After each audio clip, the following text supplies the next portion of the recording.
What's up, YouTube? It's Scott with Will Ball for Soup, and today we're going to be talking about one of paintball's most controversial topics, and that's cheating. Now, first off, I want to get out of the way that none of the people in this video are cheating. This is just random B-roll footage that I'm using, so this isn't a boring video. You guys have something to watch while I'm explaining my cheating manifesto. There are two types of cheating that's just unacceptable under any circumstance. The first of that is going to be velocity cheats. If your field has a 280 feet per second limit, keep your marker at 280. If you're playing a tournament, usually that's 300 feet per second, and then keep your marker under the legal limit. That's simple. Everybody from rookies to high-end event players knows to keep their marker within the legal velocity. One of the stories about that people might not remember was the Aftershock versus Tauntauns game. And this is the game where there are at least 8 people on the field shooting hot guns. And there was a point played because so many people were getting major penalties. There was a point where only like 4 people in total were allowed on the field because there were just so many major penalties. I highly recommend that you guys seek that game out and watch it as a reminder to always check your velocity before you get on the field.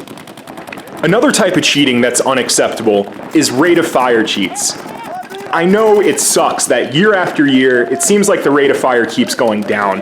When I first started as like a 12-year-old, we were shooting 15 BPS, and then 15 went to 13, 13 went to 12.5 for a while, and now we're down to like 10.25. As much as I resent 10.25, I am still gonna shoot the legal rate of fire. Recently at some of our practices, I've seen people shooting 12.5 or maybe 13.5. And one guy I walked up to, I'm like, hey man, it's now 10. He's like, fuck off, dude, go away. I'm like, all right, well, I'm just trying to prevent you from getting a penalty. Any referee that's worth a damn is gonna hear your marker's rate of fire, compare that in their head to what the legal limit 10.25 sounds like, and easily give you a flag if you're shooting above the legal rate of fire. This is also something that you wanna keep in mind if you're playing recreationally. You don't want to just ramp on noobs, because if you're overshooting noobs, they're not going to come back, and overall, that's just a detriment to paintball's future. Also on gun cheating, there's something that you want to be mindful of called trigger bounce. You want to have your trigger bounce settings high enough to the point where your marker isn't adding in shots for the vibration of your trigger pull. One of my PSP events, the PSP turned into the NXL, and I was playing PSP D3. We picked up a guy to fill in for a spot for someone who couldn't make it, and this guy had his gun shooting the legal rate of fire, but his trigger was vibrating to the point where it was adding shots. So he would stop shooting, take his hand off the trigger, and his gun would still fire. It wasn't firing too fast or it wasn't firing too hard. It was just adding shots because his bounce settings were so weird. Sure enough, one of the refs saw his gun shooting without his hand on the trigger and then threw a flag, so he got a major penalty for that. The ref took his marker and discovered the bounce issue, and the bounce issue was so bad, they kicked him out of the event. And because this guy was kind of new to our squad, if you're gonna not have your equipment ready for a tournament, I'm not gonna give you a refund. So this guy, I feel bad for him. I haven't spoken to him for a while. He got kicked out of the event after a couple points and did not get a refund from me. RIP, sorry fam. There are some types of paintball where cheating is just not acceptable. I will never cheat if I'm just stepping in to play walk-ons. That's just random kids and newer players who are stepping onto the field to play a day for fun. Cheating in walk-ons is just a terrible look. It's unacceptable, and honestly, if you're any good at paintball, you're really not gonna get shot out a whole lot playing walk-ons. This also goes for birthday parties or bachelor parties or family gatherings or a church outing, something along those lines. You don't really want to cheat in recreational play. Although I've seen it a few times, I do not cheat in big game/scenario games, because the purpose of the game is to have fun and enjoy the plot line and accomplish missions. You don't want to be cheating in those situations because, again, there are newer players and players just coming out to have fun. Yes, there's a winner and a loser at the end of a scenario, but that doesn't mean that you should take things to the extreme and doing everybody dirty. I've seen people wipe hits in scenarios because they're so big and there's not a whole lot of refs to accommodate the square footage of the game map. But be honest, death before dishonor in scenarios, you're there to have fun. Yes, there's a plot. Yes, there's a winner and a loser. But keep things modest. Don't go out and cheat off 10 hits and then stab a guy in the back. That's just not the greatest look. Pay attention to this next clip, guys. This features Alex Goldman, the best Snake player in the world, one of the best players in the world in general, playing the NPPL, I believe it's Las Vegas 2010, and this is the finals versus a up-and-coming Aftershock team. Dynasty's in the finals. Alex Goldman needs to make it into the Snake. So off the break, Alex Goldman, as you can see, catches a shot, just one ball, in his loader. Alex is so advanced that he doesn't flinch, he doesn't call himself out, he continues with his motion, he continues into the Snake, and as he does the Snake dive, right just before it, he wipes off the hit. Nobody even saw it but the cameraman. Alex Goldman lives off the break, gets into the Snake, and gets his kill. Now, I know some of you are going to think, well, Alex Goldman's trash. Alex Goldman is not trash.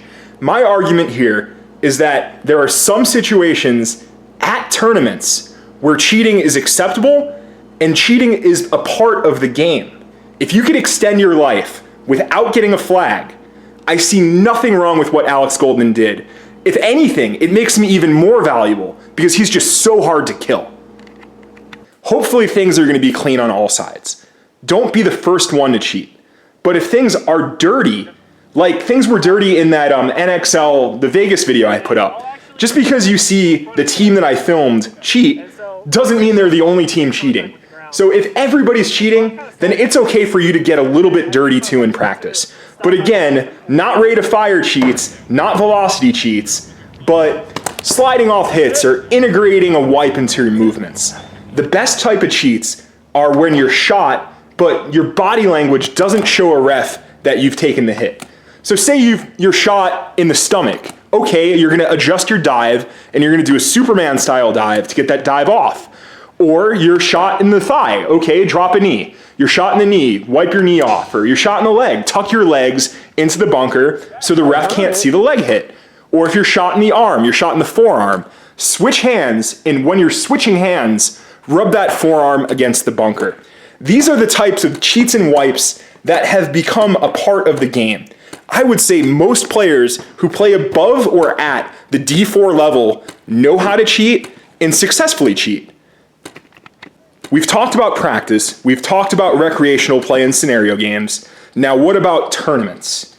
Not everybody is going to have the skill and the know-how and the experience to cheat as cleanly as Alex Goldman did in that video clip I shared. But you have to look at the refs. See how the refs are reacting to play. See how many flags are being thrown. You can even figure out what ref crew is on what field and watch that ref crew and see how many flags they're throwing. Based on this, you can adjust your gameplay style and your cheating accordingly. But here's the thing. Don't go into an event thinking that you're going to cheat to win. Your game plan should be win without cheating, but if the shit hits the fan and you have to win, you have to make it through, then you can integrate some of the cheats that I described earlier when I was talking about cheating in practice. Sliding off hits is probably the main cheat that you see. I know that not everybody is going to agree with my stance on cheating, and that's why there's a comment section. Do you cheat or do you choose not to cheat? Go down in the comments and explain your stance. Once again, thanks for sticking with me this far. If you like this type of content, if you like paintball controversies, hit that subscribe button. And I got a little bit of extra bonus content on the way out. All right, what's up YouTube? It's Woolball for Soup. I'm at my very first practice with my HK Army Shocker RSX, and things are going horribly, horribly wrong. I played 4 points, and this gun hasn't worked for any of my points. It's late in the day, and things are just going rough. I think I made the wrong choice, and I hate myself for it. I wish I kept the gun that was reliable, and now I have this piece of shit here. Gonna have to bleep that out, can't curse anymore. You got my battery harness just falling apart on itself. You got some sort of a solder here that I didn't even know about that's janky. When I air it up, the bolt sticks forward, and when I push the bolt back, it leaks. So this gun's got Problemos. Hopefully I can return it to the guy who sold it to me. He's an upstanding citizen of the paintball community, so hopefully we can work things out. Alright guys, just checking in. I would get you a shooting video or review, but we can't even do that because the gun won't even turn on because the battery harness and other things. Alright, this gun's cancer. Signing out. Alright, so sometimes you gotta make sacrifices to keep yourself in the game. And this is a Proto Matrix plastic rail, dude. I'm switching over to the plastic entry-level gun because the high-end tournament gun is not doing its job. So alright guys, hopefully this practice can get back on track. Wheelball for Soup signing out.